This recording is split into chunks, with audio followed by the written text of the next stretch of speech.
If you have any knowledge about the history of music, you probably know that the 60s were absolutely dominated by the Beatles. Releasing multiple number one albums back to back with more than one number one hit in each one, it's only natural to think that there was no band back then that could ever come close to their level of success. But this is the 60s, years in which many of the greatest discographies ever were being born, so surely there's at least one that could match the greatness of the Beatles. Unfortunately, the answer is no. There was no band back then that was able to compete with the boys from Liverpool. None except the Rolling Stones, of course. A couple of weeks ago, I uploaded a video to the channel where I talk about the Rolling Stones and I say that they were the biggest rivals of the Beatles, and a lot of you guys seem to disagree with me. Actually, in the comments, a lot of you were making fun of the fact that I said that about the Rolling Stones, arguing that, the Beatles were way bigger, and today, maybe 50, 60 years after that rivalry happened, the Beatles were still way bigger, even though they haven't released any new albums, unlike the Rolling Stones, who actually just released a new record that's not really that good, by the way. And this was a little odd. A lot of you were arguing that the actual rival of the Beatles were the Beach Boys, or more specifically, Brian Wilson, which is a really weird thing to say considering the fact that Brian Wilson only stayed in peak form, songwriting form and producing form for about 3 years from 1965 to 1968. Unlike the Rolling Stones, who pretty much maintained their peak form since their first album in 1964 all the way up to 1972, 1973, releasing some of the greatest albums of all time like Beggars Banquet, Let It Bleed, Sticky Fingers, Exile on Main Street, Between the Buttons, Aftermath, and so on and so forth. Of course, I'm not talking about popularity and reach and legacy overall, because in this regard, I think the Beatles completely outmatched the Stones. If I'm not wrong, the Beatles are about 500 to 600 million copies sold worldwide, only topped by Elvis, who has a billion, more than a billion actually. Instead, the Stones did at about 100 million to 200 million, which is significantly less, considering the fact that, the Rolling Stones released 3 times the amount of albums the Beatles did. When it comes to influence, though, the conversation is a lot more interesting, because even though I've said multiple times that the Beatles are the most influential band of all time, and I do believe that's the case, the Rolling Stones were also really important for the way rock music evolved in the 60s. That combination of blues and rock and pop rock music that they did in the mid to late 60s was massively important for the way rock music was adopted by the artists from the 70s. And actually, saying the 70s would be underselling the Stones, because artists from the 80s, the 90s, and the 2000s also have the Rolling Stones as a massive inspiration for their own sound, like Guns N' Roses, Aerosmith, Nirvana, Oasis, some of the most important bands of their respective decades. But I think that because their music is so ingrained and baked into our culture, we tend to overlook how massive and unique their music was at the time. When you look at an album like Beggars Banquet, for example, released in 1968, with songs like Street Fighting Men, Sympathy for the Devil, incredibly influential not only because of its structure and the length of the song, but also because of the lyricism, referencing the occult, referencing the devil himself, having political commentary even before John Lennon jumped into it in 1969. The sound of that album was also a massive change, going from the more pop-oriented Between the Buttons and the psychedelic Their Satanic Majestic Request to the country blues, blues rock energy of Beggars Banquet was a huge left turn. And I know that the Beatles were doing something kind of similar too, going from Sgt. Pepper to the White Album to Abbey Road. That change was definitely massive too, but that's kind of like the argument that I'm trying to make. Everything that the Beatles were doing, the Rolling Stones were doing as well, with the same level of proficiency, because every album I named, well, almost every album I named, is a masterpiece. I think you also have to look at the fact that after 1965, the Beatles were pretty much a studio band. They weren't performing live anymore, which allowed them to be way more experimental and bold in the studio. The Rolling Stones were constantly performing live. Their last tour of the 60s was in 1969, so obviously they had to make the songs in a way where they could perform it live. They didn't have the liberty of doing whatever they wanted without worrying about performing it live sometime in the future. It's definitely a really big deal when you're writing a song. And I say this because a lot of people tend to look at the experimental side of the Beatles and say that it was way more exciting, interesting, and unique than the one found in the Rolling Stones discography, but ignore the fact that they had to replicate the songs live. Plus, you do have songs like Prodigal Son, Street Fighting Man, Sympathy for the Devil, Parachute Woman, Midnight Rambler, songs that are incredibly unique and really different from anything else at the time. But then again, even though when it comes to influence, the conversation is a little bit more difficult to tackle, I think the conclusion is the same. The Beatles are way more influential than the Rolling Stones. And you don't need to take my word for it, by the way. You can listen to Mick Jagger himself when he was hosting the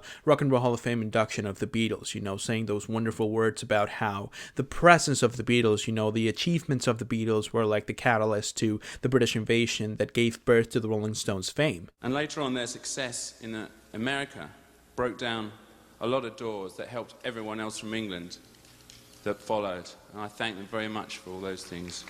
We had a lot of rivalry in those early years and a little bit of friction, but we always ended up friends. And I like to think we still are, as they were some of the greatest times of our lives, and I'm really proud to be the one that leads them into the Rock and Roll Hall of Fame. I even have a whole video on my channel talking about multiple instances in which the Rolling Stones copied not the music of the Beatles, but their marketing practices, so the Beatles were even influential beyond music. But what about the quality of their albums? Were the Rolling Stones ever close to the Beatles in terms of quality? Well, in my opinion, they were. The closest artists to the Beatles in terms of the quality of their releases were the Rolling Stones. The Beach Boys were really good, The Who was really good, Led Zeppelin's first 2 albums were really good as well, Jimi Hendrix, Bob Dylan, all of them had amazing albums, but no one was close to the Stones and the Beatles, with albums like Beggars Banquet, Let It Bleed, Exile on Main Street. They released back-to-back masterpieces with some of the most recognizable and popular songs from the 60s, I Can Get No Satisfaction, Painted Black, You Can't Always Get What You Want, Honky Tonk Women, Midnight Rambler, Sympathy for the Devil, a list of incredible songs as well. So in terms of quality, in my own personal opinion, not even the Beach Boys were close. In terms of influence, that's another conversation. We can have that on another video, but in terms of quality releases, no one was close to them, really. I mean, the Beach Boys released maybe a handful of great albums in the 60s, Summer Days and Summer Nights, The Beach Boys Today, Pet Sounds, Smiley Smile. However, not a single one of those albums, maybe with the exception of Pet Sounds, comes even close to any of the releases by the Rolling Stones and the Beatles post-1966. That's how good they were. And I think this is the part people ignore the most. They see the Beatles as this music intellectuals who calculated every single detail of the instrumentation and the performance and the production, and the Rolling Stones were more like this knuckle draggers who just captured the essence of rock and roll on tape and released whatever comes out of it, and that's a huge misconception because the amount of detail and the level of care that you can see in the recording sessions of the Beggars Banquet album, for example, are tremendous. Keith Richards was a perfectionist. He wanted the guitar to sound exactly like it sounded in his head, and the chemistry the band had at the time was way more friendly and professional than the one the Beatles had in the Let It Be and Abbey Road album. Which is why in the Rolling Stones discography you find a consistent level of evolution. Let It Bleed is better than Beggars Banquet, but worse than Sticky Fingers, and Sticky Fingers is better than Let It Bleed, but worse than Exile on Main Street. Instead, when it comes to the Beatles, even though they were quite consistent in terms of quality, they packed so many different genres and styles into a single album that sometimes cohesiveness is lost, especially in albums like Sgt. Pepper and the White Album. And even though that created some of the greatest albums of all time, that cohesiveness problem you won't find in the Rolling Stones discography. So definitely they have the upper hand in that regard. Then you go to performance, and even though Paul McCartney is one of my favorite performers of all time, in my opinion, Mick Jagger wipes the floor with both John Lennon and George Harrison. The amount of passion, energy, and sexual charge he puts in every single one of his songs is incredible. You only need to listen to an album like Exile on Main Street with songs like Sweet Black Angel, Sweet Virginia, Tumbling Dice, Rocks Off, Rip This Joint, so many incredible songs where he showcases a level of vocal proficiency, but at the same time passion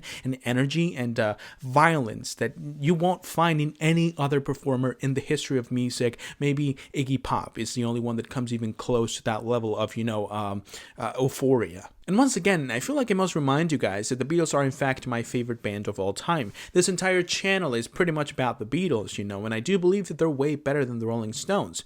But when I said that the Rolling Stones were the rivals of the Beatles, I said it because I mean it. I do believe that they were the closest band to reach the same level of proficiency and quality in their releases more than any other band at the time. And I feel like anyone who laughs about it simply doesn't know enough about the amazing discography of the Rolling Stones. Now, after the 60s, when genres like metal, punk music, disco, pop music were gaining more relevance and popularity, there were many other bands who also matched the Beatles in terms of, quality in their releases. For example, Joy Division and New Order, The Cure, The Smiths, Talking Heads, and most importantly, the one that got, the closest to the Beatles, Black Sabbath, with their self-titled, Paranoid, Master of Reality, Volume 4, Sabbath, Bloody Sabbath, and Sabotage. That run of albums is, in my opinion, one of the most impressive ones in the the history of music. Nowadays, there's a multitude of artists that could match the Beatles in terms of quality as well, like Fiona Apple, like Bjork, like Phil Elverum from the Mount Erie and Microphones discography, some of the greatest songwriters of the modern era of music.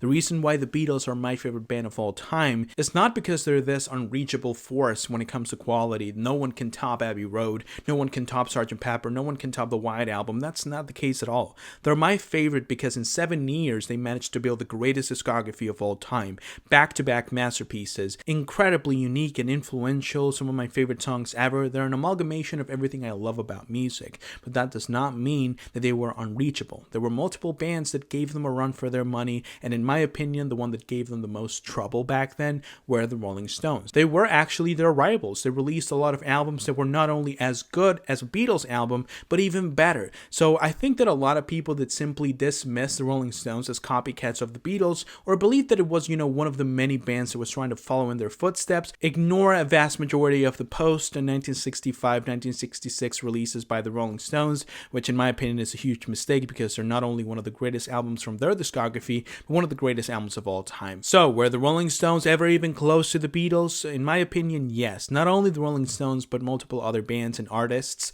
from the 70s, the 80s, the 90s, the 2000s, and I can even think of a few in the 2010s that were also pretty amazing, like LCD Sound System, for example. But I would like to know your opinion on this, mainly because I know that a lot of you guys are way older than me. Actually, some of you were around when the Beatles were releasing their album, so maybe you can add a little bit of context to the conversation and explain why people get so triggered when you compare the Beatles to any other band that released a similar amount of incredible albums, like for example, the Talking Heads, with Talking Heads 77, Fear of Music, More Songs About Buildings and Food, Remaining Light, Speaking in Tongues, some of the most incredible post-punk and punk albums of the 70s and 80s, incredibly influential as well, incredibly important at the time of transitioning punk music into the 80s. Because part of me wants to believe that many of the comments I saw that day were just a bunch of old people going like, oh, what do you know about the Beatles? You're just a kid. Old music is way better than new music. But I was talking about the Stones, a band from the 60s, old music as one would call it, so I don't really understand why there was so much hate towards the Stones, when it's clear, it's obvious, it's a fact that the band that gave the Beatles the most trouble back then was the Stones, the one that was the closest to the Beatles in terms of critical acclaim and commercial success. So even if you want to argue that the Beach Boys are way more suited to be the rivals of the Beatles because of the genius of Brian Wilson, because of how similar their music was, or because of how much they inspired each other, the Beach Boys simply don't have the catalog to battle the Beatles. After Pet Sounds, there's not a single album in their discography that can match the level of quality of an album like Rubber Soul, Revolver, Sgt. Pepper, the White Album, and so on and so forth. Instead, the Rolling Stones have multiple albums that not only equal, but are even better than some of the best Beatles albums. So not only do I think that they deserve to be called their rivals, I believe they're the only ones they ever had. I'm now your host for this evening, the Rolling Stones. That is going to be it for today's video. I really hope that you guys enjoyed watching as much as I enjoyed making it. If you did, go ahead and leave a like and subscribe to the channel so you don't miss any other videos that I upload. If you want me to talk about any other topics related to music, if you want me to check out a song, an album, or an artist, leave it down below as well, and I'll make sure to read it and fulfill your request as soon as I can. Once again, I hope that you enjoyed, and I hope that I can see you soon with a new video. But until then, bye.